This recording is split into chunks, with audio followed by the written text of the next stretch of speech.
Hello everybody, in this video we're talking about field safety. So for this lab we'll be going off to the South Campus and some other areas around Reston, so it's very important to know some of these rules. First off, avoid poison ivy. We're going to go over this in the next slide, what it looks like and how to identify it. Always make sure to watch where you're stepping and watch where you put your hands, where you can't see them. This is to avoid, obviously there's a lot of snakes on South Campus, to avoid stepping in any holes or twisting your ankle, just in order to be safe. Always know where you are in relation to the trail or landmark. So if you're going to go off, for instance in this first lab, we'll be going around looking for galls.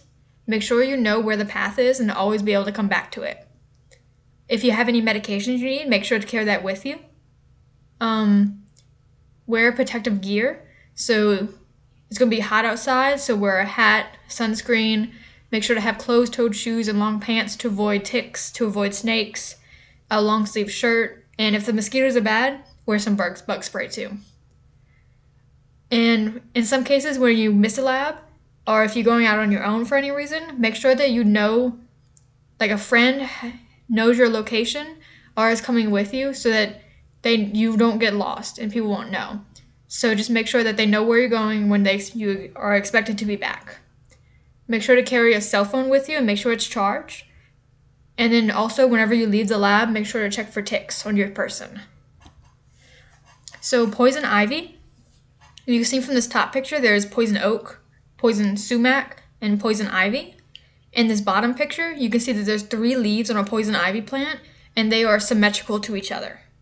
It's also noted that the notches shown are larger than typical. So if you look at the top image, the poison ivy is less rigid, but it's still like 3 leaves symmetrical, while poison oak is more rigid, still symmetrical, and so is sumac, but sumac has the leaflets.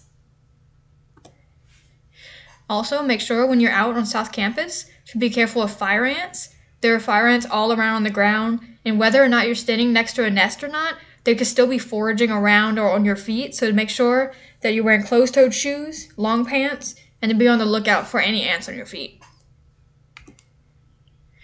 Again, closed-toed shoes, long pants, just to avoid exposure to the sun, insects, rocks, snakes, all that. And we don't want anybody to get hurt in this lab. And then the last thing you need to know is that we'll be following the leave no trace principle. So anything you bring outside, you must remove after use. So if we use flagging tape on the galls for this experiment, you'll be taking down and removing the flagging tape as well. And do not dump anything on the ground, pick up any materials, baggies, or other stuff from any experiment we use.